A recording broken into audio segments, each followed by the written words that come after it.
Welcome everyone to the library here at St. George Greek Orthodox Cathedral of Manchester, New Hampshire, and everyone who is joining today online.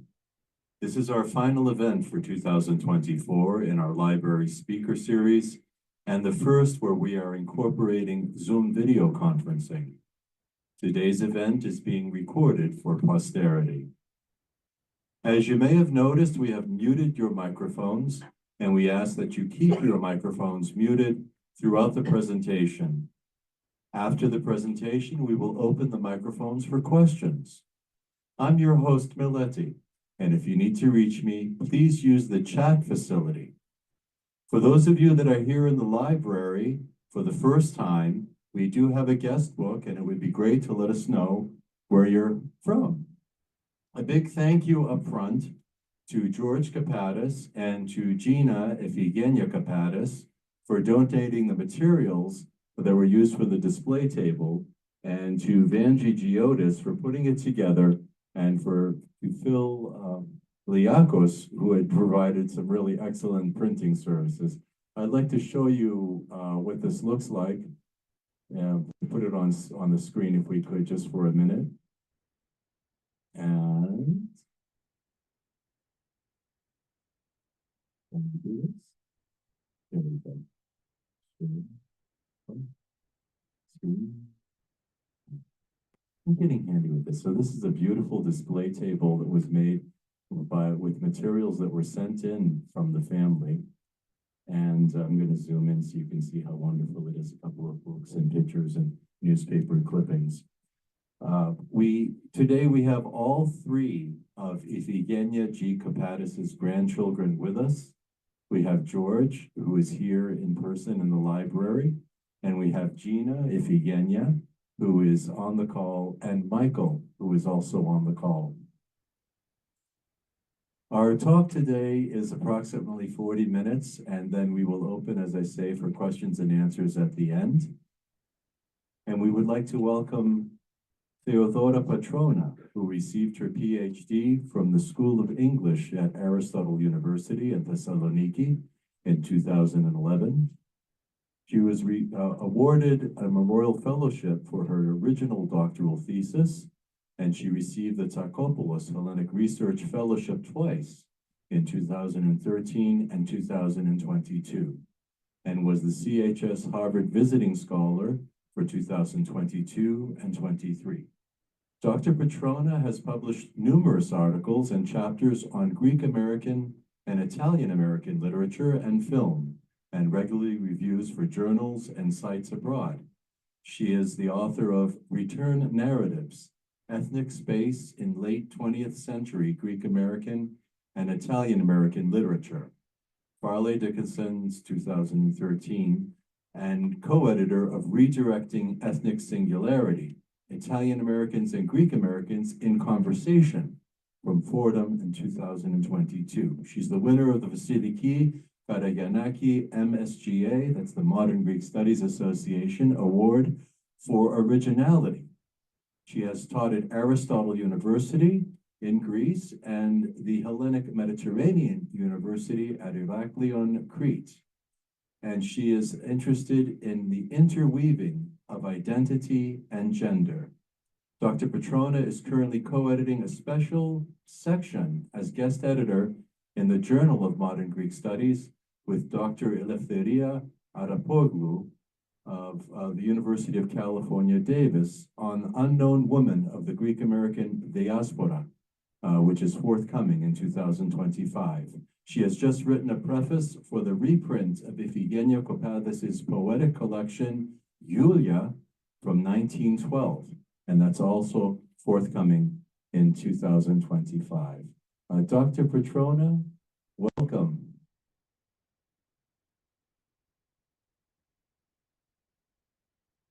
I need to give you the microphone again.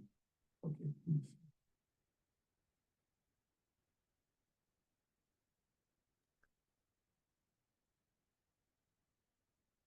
I guess it takes a while.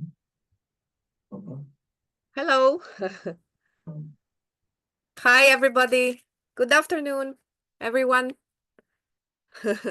It's great to have you to see everybody on Zoom, those of you who have your screens on, and a lot of you in the library room. Χρόνια πολλά from Thrace and the region of Evros and the Silk City of Soufli by the border with Turkey. I'm very happy and grateful to be with you via Zoom on such a festive day. I would first like to start the presentation by warmly thanking my host, Mr. Meletis Pouliopoulos, for the opportunity and honor to be on this virtual podium, and also everybody involved in the organization of this event. In the brief time that I have known him, Meletis has assisted me immensely with my research on the obscure Greek American women, and in particular Iphigenia Copadis, a prominent member of your community throughout the 20th century. So has the granddaughter of Iphigenia Copadis and her namesake, to whom I also need to extend my deep gratitude. Now, I would like to share my screen with you. Meleti, am I allowed? Can I do that? Because I would like to show some images while I'm talking. I can, right? All right. All right. So you should be able to see it. Can you see this? You can. All right. Wonderful. All right. So the title of my presentation is The Forgotten Women of the Letters of the Greek Diaspora and the Exceptional Case of Iphigenia Copadis. I will start this presentation with a personal anecdote. In the early January of, sorry, okay. In the early January of 2013, almost 12 years ago, I received an email from the curator of the Tsakopoulos Hellenic Collection at California State University at Sacramento, Mr. George Paganelis, that I was one of the recipients of the prestigious Hellenic Research Fellowship. For a junior scholar like me at the time, without tenure and funding from an academic institution, such outturn was essential. It would assist me to visit this unique library and archives for my project on Greek American women of the letters, a journey that had started 2 years before, in 2011, in the Vikelea Library of Heraklion, Crete, leading me to other libraries across Greece, in Athens and Thessaloniki. Back in 2013, but also again a decade later, in 2022, thanks to the generous funding of the Helios Society, I found myself twice in excellent company. Assisted by the meticulous and diligent George Paganelis, to whom I will always be grateful, I was blessed to enjoy every researcher's paradise, rare volumes from the early 20th century, letters, newspapers, and periodicals, some dusty, others still uncatalogued, from those early times of Greek immigrant presence in the United States. It was in these heavenly archives that I found the first references to female names that would later fill my long research days.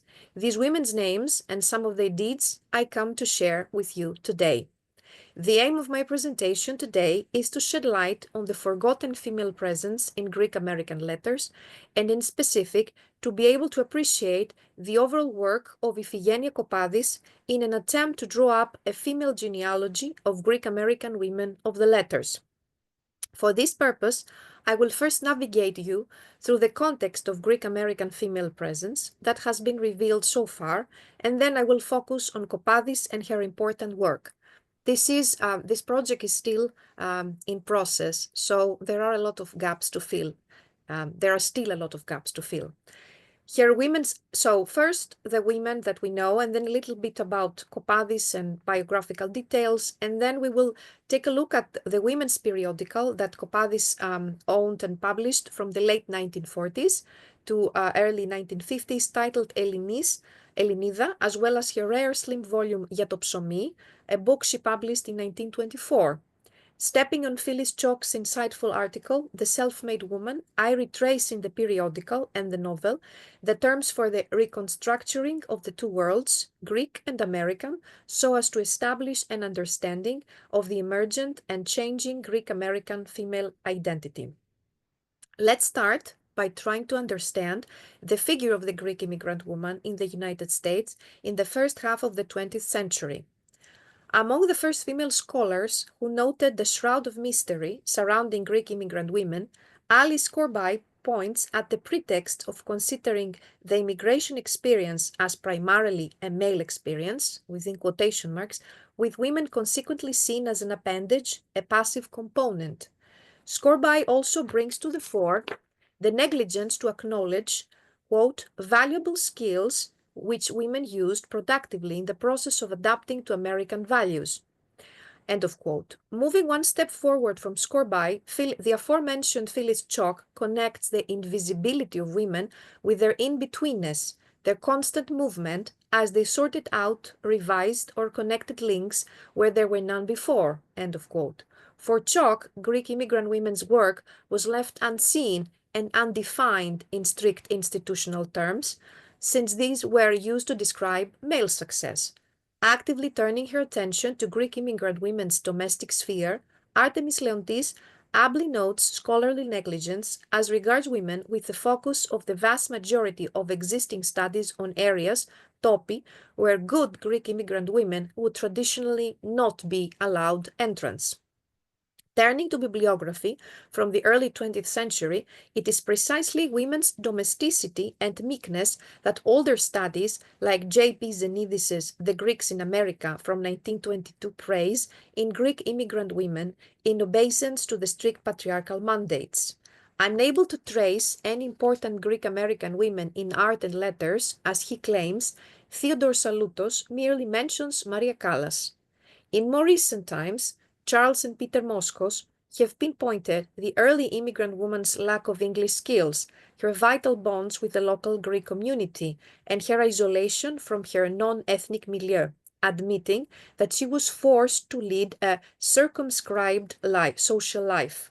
Yet, there were women scholars who recognized the importance of female immigrant activity, and as pioneers, strive to record this activity. The trailblazer Helen Papanikolas, who fervently labored for years to secure testimonies of old-timers, among others.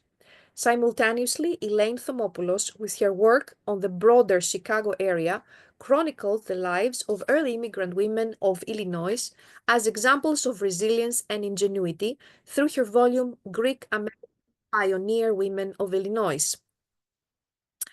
It is only the 21st century that more light is shed around Greek immigrant women with important publications and systematic research done in archives and newspapers by Ioanna Laliotou and her thought-provoking transatlantic subjects.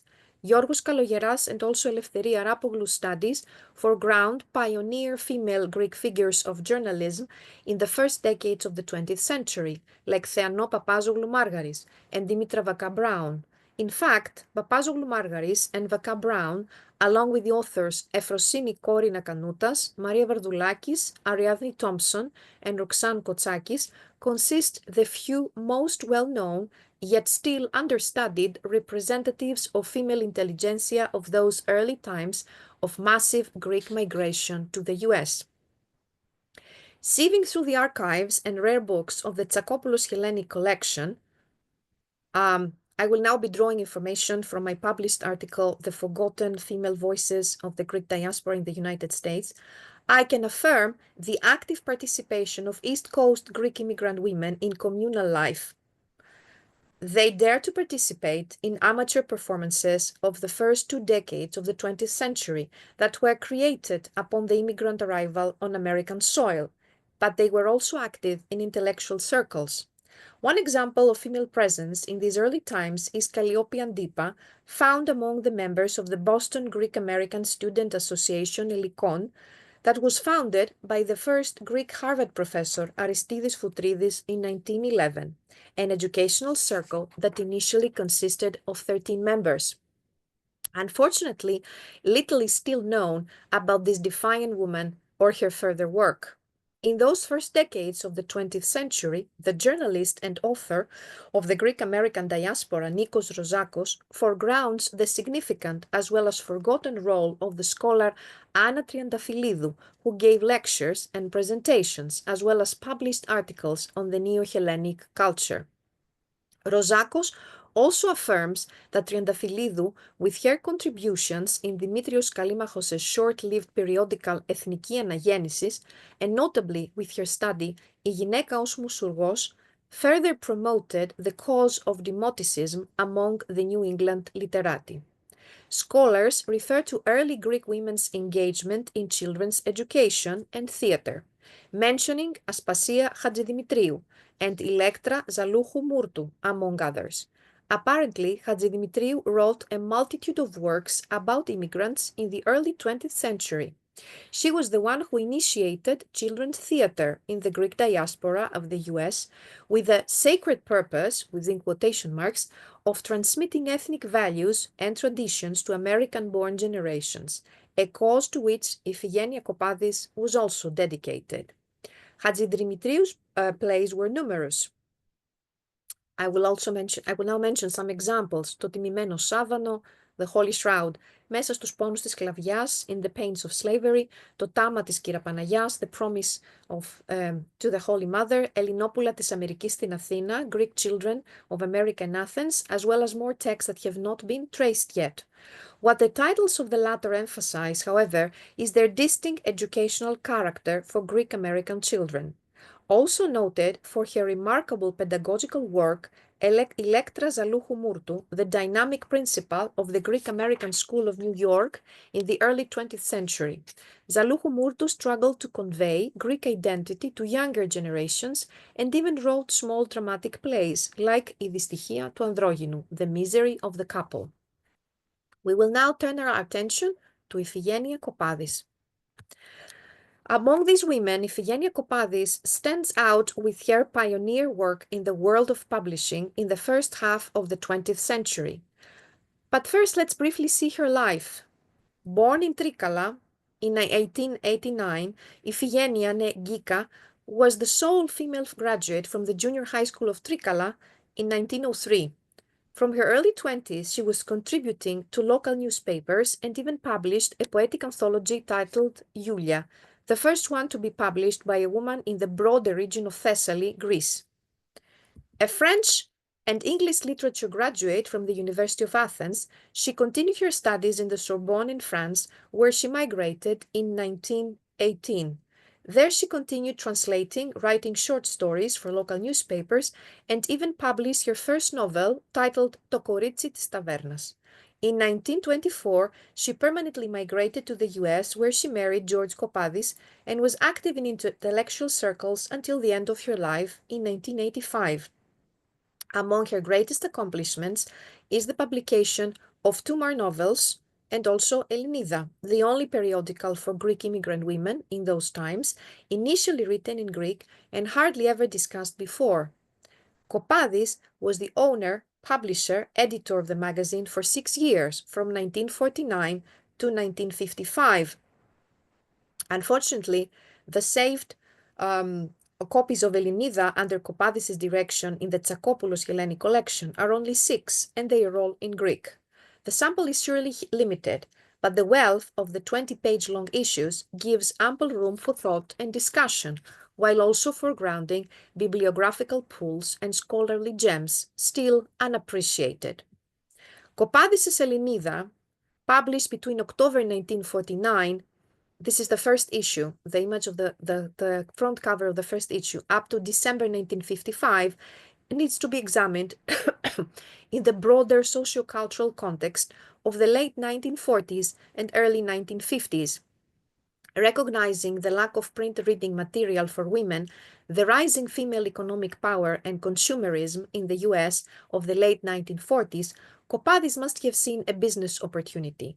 Like all publishers of her times, Copadis probably struggled to survive and prosper economically by attracting advertisers, pleasing readers, and being watchful of competitors. And this is a quote. Copadis owned and edited the magazine for 6 years, most likely haunted by financial trouble, as her pleas for subscriptions in the last recovered issue from March 1954 revealed. She finally sold Ελληνίδα to Mili Mourginakis, who changed it radically in very little time, starting with the publication of a bilingual edition to begin with, and a name change later. Copadis' first issue is launched at a period of rising popularity of the particular ethnic group, given the Greek valiant stance in World War II and a series of socio-economic changes ushering Americans of Greek ancestry into suburban whiteness. The periodical, as will also be further discussed, reflects the tug of war between the two worlds that Greek immigrant women felt in the USA. On the one hand, the loyalty to the ancestral homeland and its tradition, and on the other, the intense pressure to speak, act, and be more American. This oscillation between the two cultures was characteristically reflected in Copadis's editorials, but also the choices she made as regards the article publications, which will be discussed further down. Some thoughts on the readership, the contents, and the scope of the magazine. Elinida addressed the female readers of Greek origin, written initially completely in Greek. It could be read silently or even aloud, surrounded by company, by those literate in Greek, circulated even among mainly first-generation immigrants or those proficient in the language.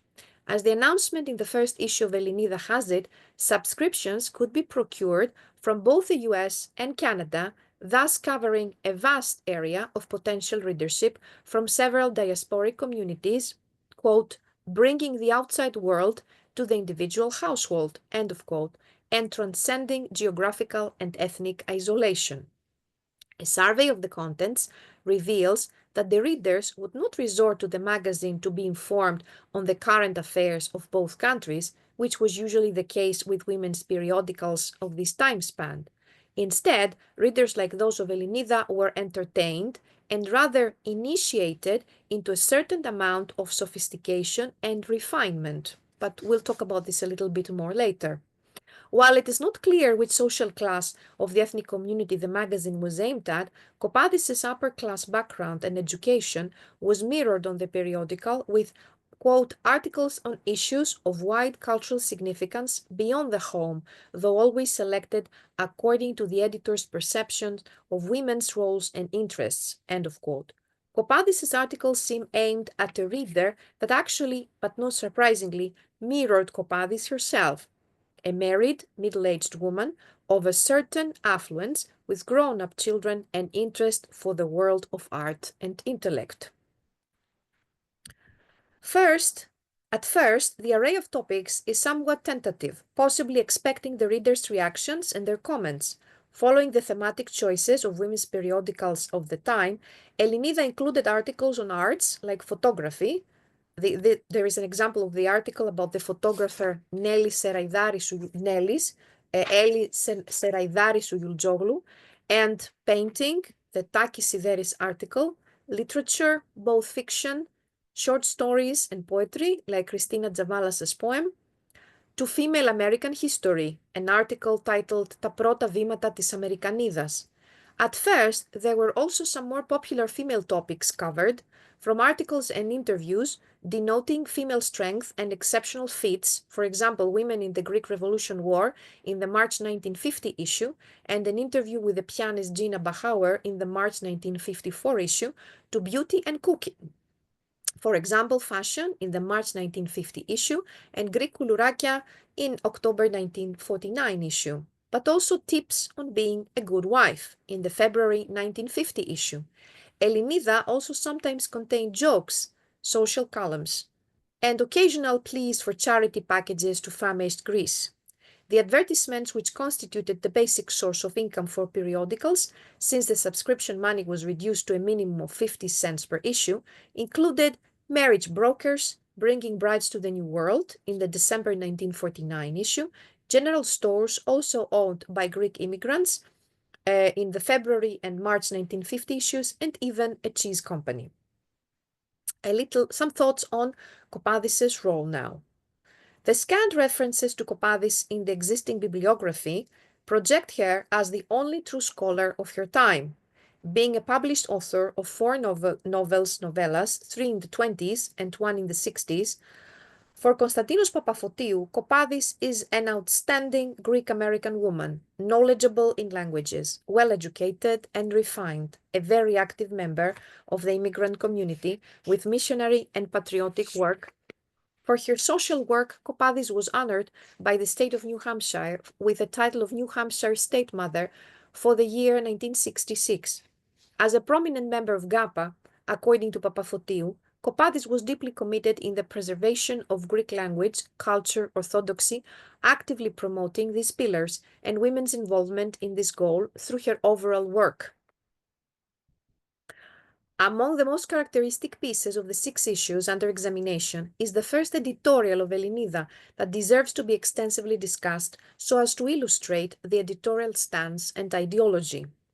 With her first words, the publisher sets the goals of Elinida to depict and voice the Greek women of America as its official representative and mouthpiece. In Copadis' words, αφιερώνουμε το περιοδικό μας στη σκιογραφία της Ελληνίδας της Αμερικής.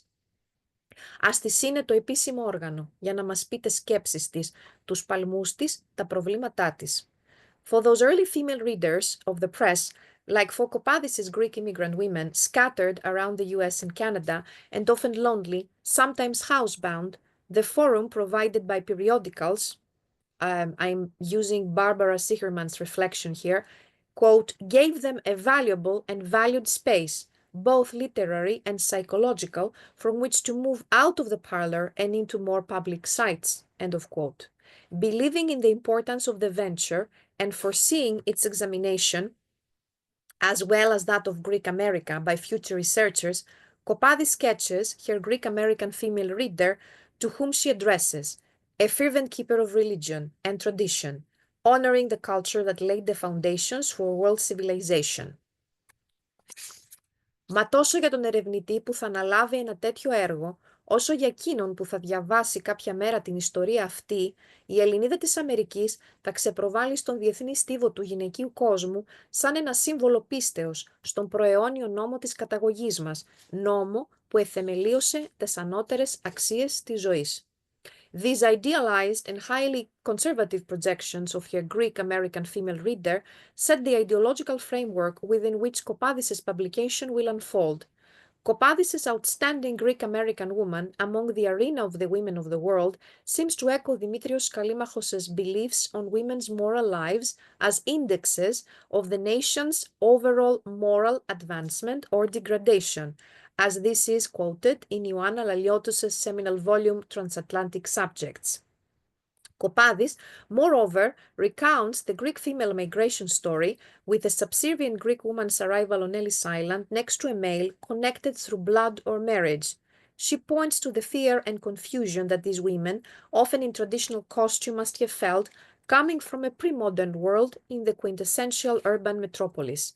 The editor underscores the relief provided by Christian faith and tradition through the symbol of a votive candle lit in the home of the new world, never to be blown.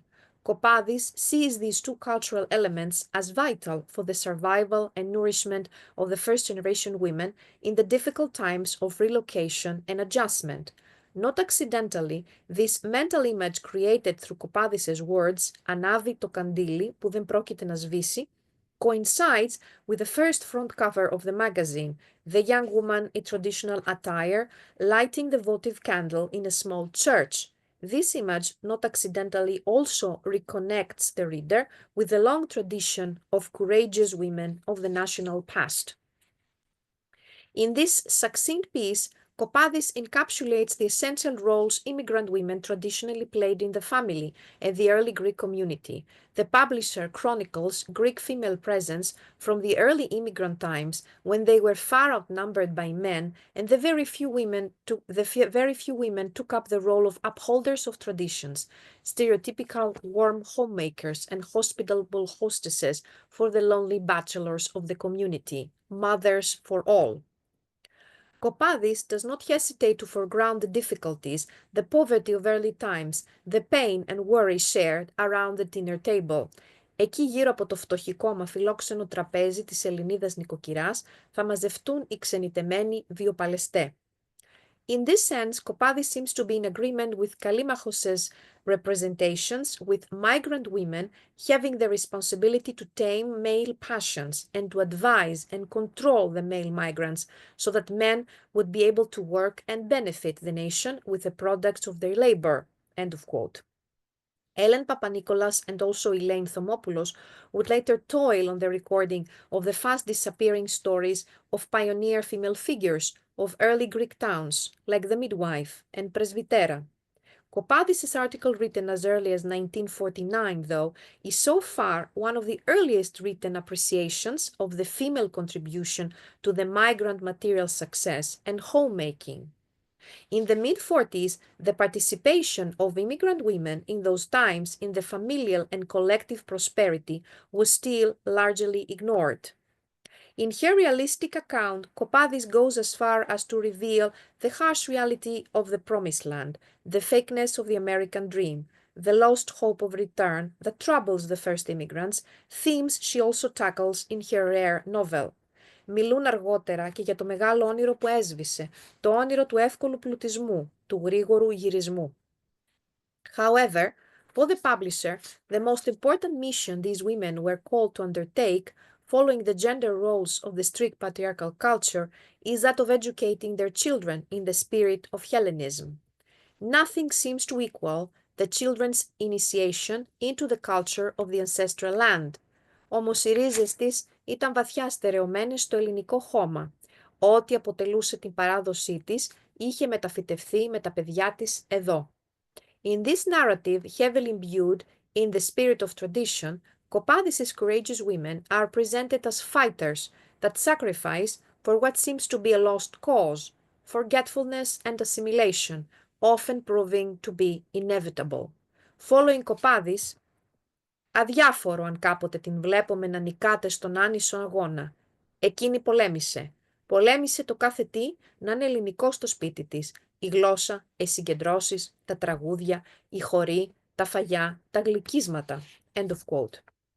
Copadis' embracing Callimachos' hybrid new culture, his Hellenism, quote, compatible with his contemporary mainstream Anglo-American culture, seems to be a common practice among the ethnic press. However, the second editorial, in contrast to the first, is dedicated to the Greek woman's education into arts and her refinement, as well as her encouragement for women to be involved into social affairs. From its title, «Όχι άλλες άδειες ώρες στη ζωή μας καλούν τόσοι σκοποί», the editorial urges women to be active in the community and find an outlet for their energy. To prove her female readers' merit and boost their self-confidence, Copadis discerns female presence in diverse fields of human activity and success in this country. She teaches women to feel pride, to be socially oriented like true political beings, and to realize their potential outdoors once their motherly duties are limited with the children growing up. Αρκεί να αντλήσεις διδάγματα από την ιστορία σου, την ιστορία της Ελλάδος, αρκεί να προσέξεις τη σύγχρονη ζωή, τη ζωή της Αμερικής, για να νιώσεις ότι κάθε έργο πνευματικό, εθνικό, ανθρωπιστικό φέρνει τη σφραγίδα της γυναικείας προσωπικότητας, αυτήν που μπορείς και εσύ να διαθέσεις για να εξυπηρετήσεις τις δυο σου πατρίδες. Not accidentally, the last phrase pays allegiance to the new country and permanent relocation. It weighs heavily, designating the special niche of these women in between two homelands and cultures, reflecting the overall stance of the Greek press that following Charles Jarrett, quote, took a strong and active role in negotiating an adapted Greek or Hellenic identity in America, developing a consensus of what it means to be Greek in America, end of quote. In fact, in his article on the Greek press, Jarrett includes an all-telling statement of the Greek Star in 1907, urging Greeks in America to, quote, adopt the best and finest things that America has to offer, while at the same time we maintain and preserve the best and finest things in our Greek culture and heritage, end of quote. To combat female seclusion and passivity and improve their social and educational status, Copadis systematically projects dynamic female role models through both articles and interviews. She either writes about successful women to emulate or chooses to include pieces by other contributors governed by the same principle. A case in point is the article on the talented Greek-American photographer Nellis, Eli Seraidari Sougiouloglu, of the first issue, and the interview with the diplomat's wife, Mrs. Alexi Kirou. The title of the article is «Η Αμερική κρατεί το μέλλον της ανθρωπότητας στα χέρια της», μας μιλεί η κυρία Alexi Kirou, in the February 1949 issue. Following Copadis' description of the diplomat's wife, She is the epitome of the traditional Greek wife, educated, refined, serious, and supportive of an important husband. Ο τύπος της Ελληνίδος, στον οποίο το σπίτι, η μόρφωσης, η ζωή και τα ταξίδια εχάρισαν εκείνο το κάτι, το διαλεκτό, που τόσο μας αρέσει να συναντούμε στις Ελληνίδες, που τάχθηκαν να παίξουν εκ του αφανούς σημαντικό ρόλο στο πλάι του διπλωμάτου συζύγου των. End of quote. The author's emphasis on female education and cosmopolitanism is more than obvious behind the idealized description of the successful woman as wife of a successful man of the late 40s. Copadis seems also optimistic about later generations of women of Greek origin. Her hope for the younger females is evident in her interview of Lula Zahara, the Greek librarian of the New York Public Library. Lula represents the desired icon of the daughter of immigrants, individual social aspiration and self-development. She was taught Greek at home, she was college educated, and is a working girl in a prestigious institution of the American metropolis. Μας έδωσε την ευκαιρία να καμαρώσουμε στο πρόσωπό της, Copadis writes about Lula Zahara, μια χαριτωμένη εκπρόσωπο της νέας γενεάς έστας κατακτήσεις της.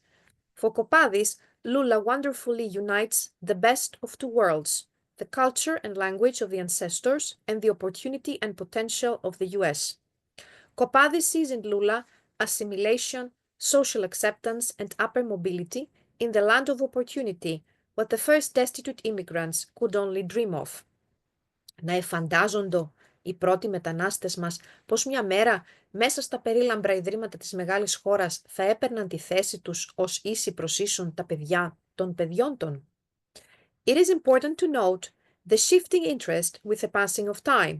The first issue of Ελληνίδα was about the past and the women in traditional costume, lighting the votive candle.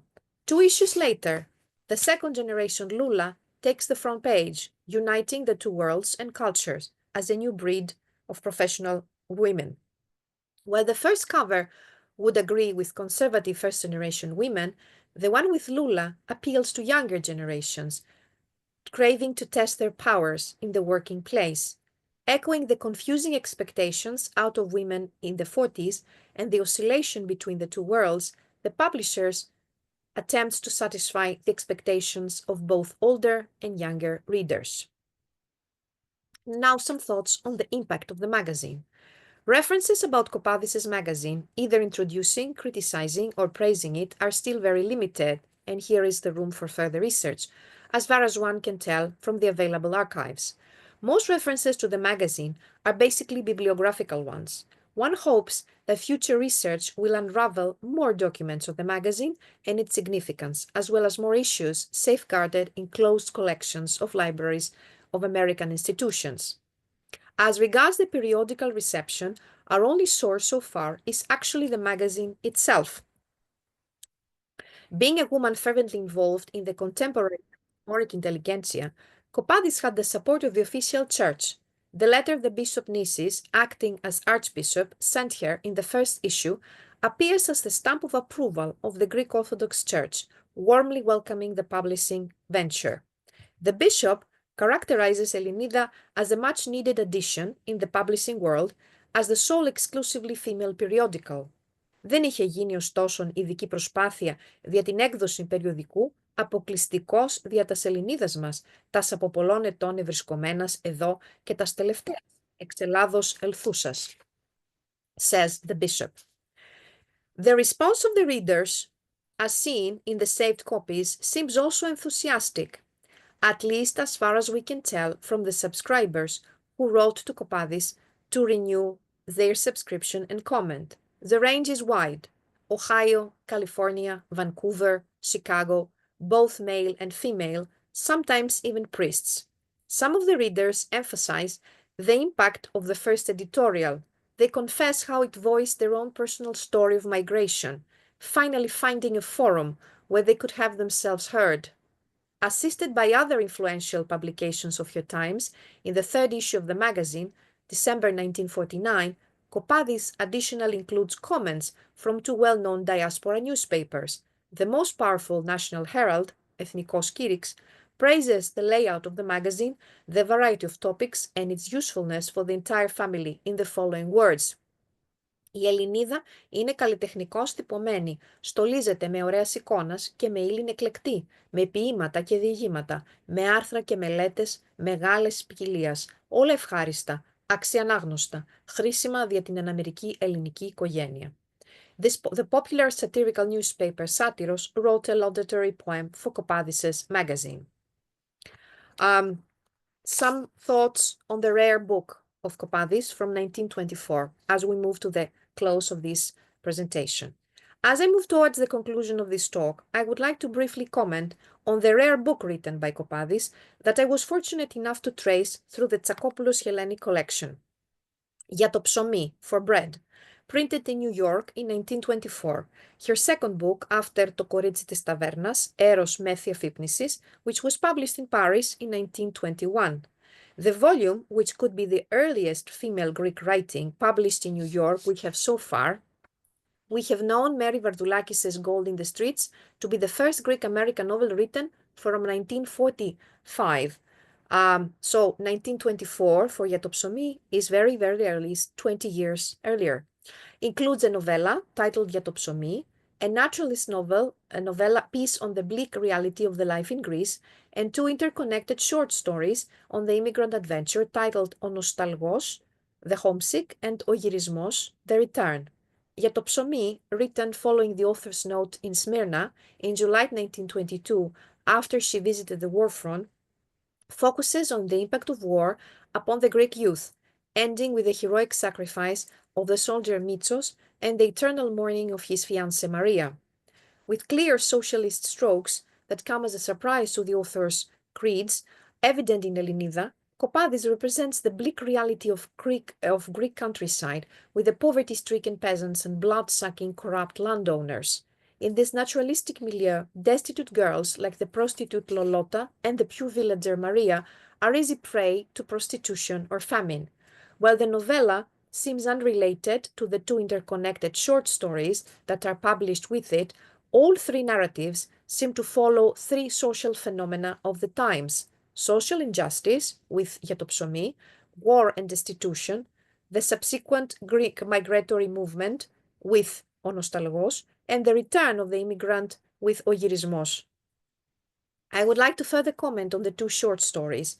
In just 5 pages, Ο Νοσταλγός, The Homesick, expresses a gamut of feelings linked with a migratory experience, the trauma of separation and the craving for material wealth, the longing to be with the beloved, the tears of fear for the unknown, the terror for the speed and noise of the urban metropolis, and the determination to succeed there. Once the hunger of the immigrant man is satisfied, he is momentarily attracted by the siren call of beautiful female foreigners, their enchanting power. However, their enchanting power is diminished in front of the image of an austere and pious mother, resembling his loved one, awaiting the Odysseus to return back home like a true Penelope. Ο γυρισμός, the return, includes the fears and hopes of the returning immigrants after 15 years away from their loved ones. The young and beautiful Krustallo feels fortunate to proceed with an arranged marriage to the returning immigrant, older man Vasilis, she vaguely remembers when she was a young girl. So many working-class women like her had crossed the Atlantic and would cross this and other oceans as picture brides for less. Vasilis seems to be the ticket to social ascension and a dreamy life of affluence and consummation. While this young Penelope is eagerly expecting him, his homecoming for Vasilis concludes his odyssey across the seas triumphantly. As promised, persistence, hard work, and frugality have changed his labor class status and have enabled him to become young Krustallo's knight and enjoy marital bliss living in relative luxury. Some concluding remarks. One of the goals of this presentation was to bring to the light an unknown part of the Greek American press, a women's periodical from the 40s, and the role of the exceptional, though still obscure, figure of Iphigenia Copadis.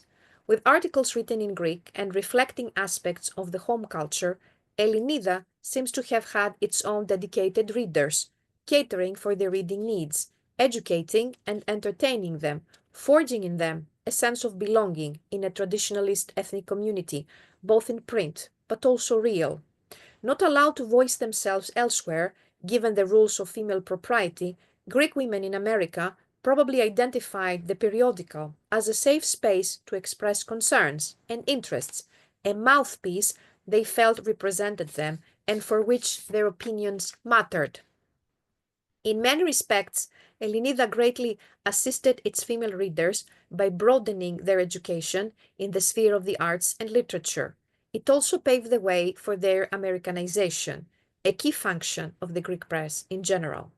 In specific, female Greek immigrants originating from rural and backward areas of Greece, which consisted the vast majority of the newcomers in the early 20th century, could probably profit from the opportunity to gradually be baptized into middle-class urbanity and modern lifestyle.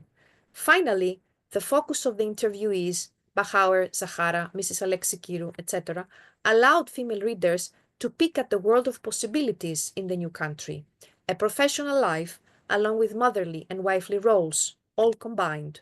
On the other hand, Copadis' immediate choices as editor, publisher, and columnist, as well as her conservative background, seemed catalytic for the overall broader influence of the periodical.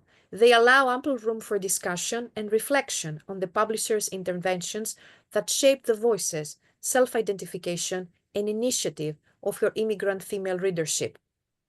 Certainly, the few existing copies of Elinida in the Tsakopoulos collection are a limited resource. More insights into the role this periodical will be gained with further study, also encompassing the other recovered copies under the new owner, Mili Mouroginakis, and the two new names of the publication. Elinida was later changed into Ellin Elinida, and later its name was changed for a third time to Ellinismos της Αμερικής. This presentation finally reaches its end with two disheartening conclusions: the oblivion of the Greek female press as proof of its marginalization and the lack of scholarly interest for its study. To overcome this negative feeling, I will turn to the hope and possibility for future research that is enclosed in archives and libraries like that of St. George's, where you are all now, or some of you at least, and all the essential work done by historians, collectors, and archivists like Meletis, devoting their time and toil on a most important cultural work. In this sense, remembering early Greek immigrant women of the letters like Iphigenia Copadis through documents, old volumes, photos, and scrapbooks that you may have at home about her or about important people from your own family or your community in general, is more than an opportunity and a challenge. It seems an imperative for Greek American studies and the Greek American world in general. Thank you for your attention. Thank you, Dr. Patrona. And we want to open it up for any questions or comments. I'd like to start with this from first. Can you all hear me okay? Just nod, those of you that are on the call.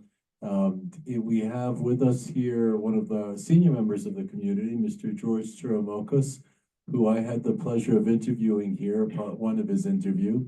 And he knew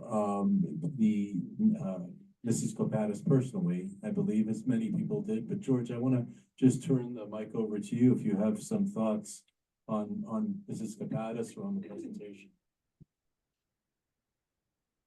She was very important in all our lives here. She was my Greek school teacher for many years. By the way, Georgia, I last saw your mother when I was undergoing my flight training in Texas. She was there leading a GAPA in 1955. Right. One thing we got to remember is the environment in which she so successfully led us from, shall we say, 100% Greek upbringing into the integration which was necessary for us to become productive members of the United States of America. I pride myself in having been successfully led by her into just such a life, having spent 27 years in the service of our country. And she did that along with the other ladies of this community in an atmosphere of great prejudice against our Greek community. We were not accepted. But AHEPA and GAPA, which emphasized education, which she personalized. I mean, she was education. Led to quite a bit of success in what she wanted to accomplish. I took this back over. Yes, thank you. Thank you, thank you. George, would you like to say anything, or? I just want to thank the doctor. She did a tremendous job here, and I know everybody appreciates it. So I grew up obviously in a household where my grandmother lived with us. And, you saw all the time, I mean, how the independence of Iphigenia Copadis and the fact that she was so much into education and growing up here, I mean, for the 19 times I was president of this community, I mean, I've heard from so many people that said, oh, your grandmother was my Greek school teacher. That's probably the only reason I have a one up here. And, but, the only other thing I would mention is that back when we had the 75th anniversary of the church, the late Paul Veras had written the first 75 years of St. George Cathedral. It was all in English. And they said, we've got to get somebody to translate it. At that time, my grandmother was either 87 or 88 years old. And I went back to her. I said, I brought a legal pad and I brought a pen. And I said, you're going to have to translate all this that's in English into Greek. I said, so we can have it in both versions. And she was, George, I cannot do this. I said, oh, yeah, you're going to do this for me. I'm president of the board up there and I need to have you do this for me. And she did the whole thing. And I remember going back to Father John Maharis at the time, who was the dean of the cathedral here. And I gave it to him and he started shaking his head. And I'm saying, don't tell me mistakes. He said, it's remarkable, a woman that age. He said there wasn't one mistake in that translation. So she was just really a remarkable woman. And I know my brother and sister are on the call here too. And, it was a tremendous opportunity for all of us to be able to grow up in that household. Thank you, George. I'm looking at the chat now. If any of you would like to speak with any thoughts, just indicate that. You could just go into the chat room. I want to ask if Gina Copadis, Iphigenia Copadis, would you like to say anything? Or Michael, do you have any memories of your grandmother that you'd like to add? You just have to go to the chat and hit the chat and say that you'd like to talk. Anyone else in this room with any thoughts of Mrs. Copadis? No? No, everyone's shy. Oh. I would like to add that she was a fierce Greek patriot. I mean, she insisted I wear a fustanella, and I don't think there's anybody else, whoever would have had that authority over me. There we go. And Gina, I'm going to unmute you here. And I'm just going to, so you can click on the button now and speak. Okay. Hi. Yes, I would just like to add to George's comments and say that growing up with my grandmother in the house was a remarkable experience. Not only was she the most educated woman I've ever met in my life, but she was also in every respect a loving grandmother who spent hours with me especially and taught me so many things about history and Greek culture. And I have very vivid memories and wonderful memories of all the times and the hours that we spent together. Well, thank you, Gina. I see that we have Zenobia Liberakis has gone into the chat and say that she would like to say something. I think I interpret that the correct way. So I'm going to turn over the microphone to you and you can unmute yourself right now. Am I unmuted? You are. Hi, thank you so much. This is an incredible opportunity to hear what I've been feeling in my life. And unfortunately, I was never brought up to speak Greek in the household, even though my grandparents were hardly speaking English, because because of the assimilation and the need to be invisible and slip into the society and not be different. Anyway, I channel my grandmothers, and my grandmother saved me spiritually, and I feel really sad for my mother's generation who never grew up with aunties and grandparents, because they are the healers of the society and they are the keepers of the traditions. And I remember from the time my mother didn't burn frankincense in the house, but I remember learning it from my grandmothers just by wanting to know what the altar was all about, and the frankincense and the livani and the pantry. And it's like, I just want to live like my grandmothers. They were my role models, between the gliko and the pantry and knitting and crocheting and domestic arts. It was powerful that, it's something that's not really prevalent in the busy day-to-day current society.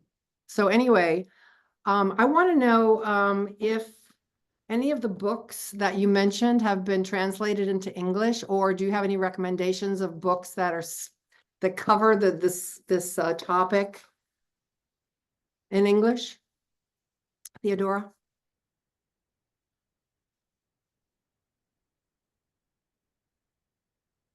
You can unmute yourself.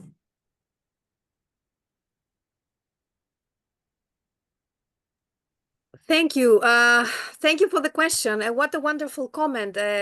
Grandmothers and granddaughters. Well, Iphigenia Copadis' books, the first ones are written in English, in Greek, sorry. The only one written in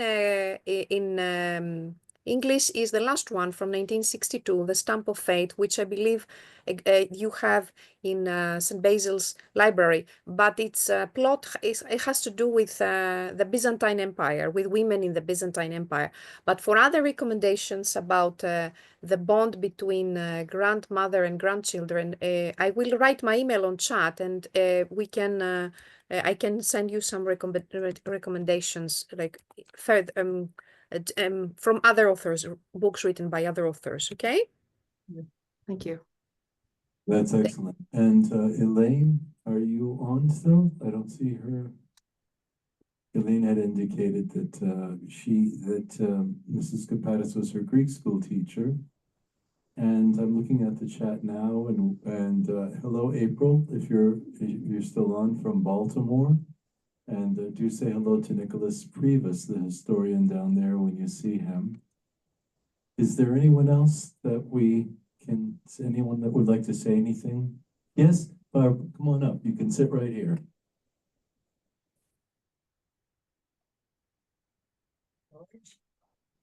Janet, Michael, Gina. I'll try to not be too emotional about this. So I'm very good friends with Gina and George and the whole Copadis family. And so I grew up as a friend at the Copadis household. And so I saw Yaya all the time that I was there. And she was always a lady, nice smile on her face. I didn't speak Greek, but I went to Greek school. She was my teacher, but I didn't, I wish I had had the interest, then that I have now. But I was very fortunate to know her in a different sort of way. And I'm very privileged to have known her that way and to have continued the friendships with the Copadis family. So it was a beautiful presentation, and she was an incredible lady. Thank you, Barb. One of the things that we would like to do is to bring Dr. Patrona for a talk, hopefully in Boston in March. And to piggyback on that, so she can come up and interview people. So for those of you that say, well, you know, what am I going to say? Or if you're not ready to talk right now and you'd like to perhaps participate in an interview session, please let us know. We're trying to get a feeling for how many people have memories of Mrs. Copadis that we can bring out in by way of interview. Elaine, I see that you have joined back. Did you want to say anything on the mic? You could just nod, yes? Okay, hold on. I'm gonna unmute you and then you can mute yourself. Unmute yourself. Go ahead. Sorry. Hey there. Yes, we can hear you. Can you hear me now? Yes. First of all, I wish my brother George was here to attend with me, along with the other two George that I see, George Saramokis and George Copadis. To say that she was a wonderful woman is not enough to describe Mrs. Copadis. She was also our Greek school teacher. And to say I learned from the best. All right.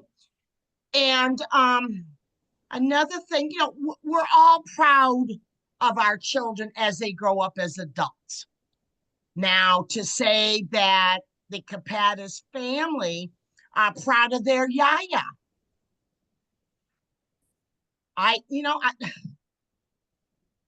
It's an awesome feeling. And Iphigenia, to be named after your yaya, is even special. And I just want to cry, but I'm trying not to. But this is such a wonderful, wonderful opportunity to be able, because I can't be there in person, but thank you. Thank you very much for this wonderful opportunity. Isn't technology wonderful, everybody? It served us pretty well, I think. And, It is. everyone that joined And here. when you said, and George Copadis, hi, Yorgo. Hi, I see you. When you said that your yaya lived with you, must be a Greek thing, because I lived in my yaya's house. She lived downstairs. We lived upstairs. I went down and I'm out. But see, my kids are grown. It's just wonderful. Wonderful. And I never met excuse me? I never met Miss Copadis. I came here to Mainstream in 1984, but I never met. But what I heard, you know, what I read, I'm very, very impressed how smart she was, how intelligent, how much she had accomplished, even back then, before she left Greece in 1922, whatever. It's amazing. And speaking French and, you know, Greek and English, it's amazing, very impressive. I don't know how strict was as a grandmother, my question. Oh, that's one for the grandkids. Don't let the other grandkids in. I mean, she was terrific. I mean, she wasn't, you know, let's put it this way, I got away with murder. I don't know about the other two. During the war, she would make radio. During the war, she would make radio appeals for Greek war relief. Really? Oh, how interesting. And the amazing thing was she would make them in French. Because Manchester was and her French was beautiful. So these were broadcasts that you heard when you were here in Yes, sir. Manchester? Yeah. Wow. I can't even relate to that. Oh, you weren't born. Dr. Patrona, thank you so much. We hope that you can come and visit us sometimes, visit the library here. We would all love to meet you. And it was a wonderful, wonderful presentation. And Thank you all for attending, everyone who came out today and everyone who is on the call. Thank you so much.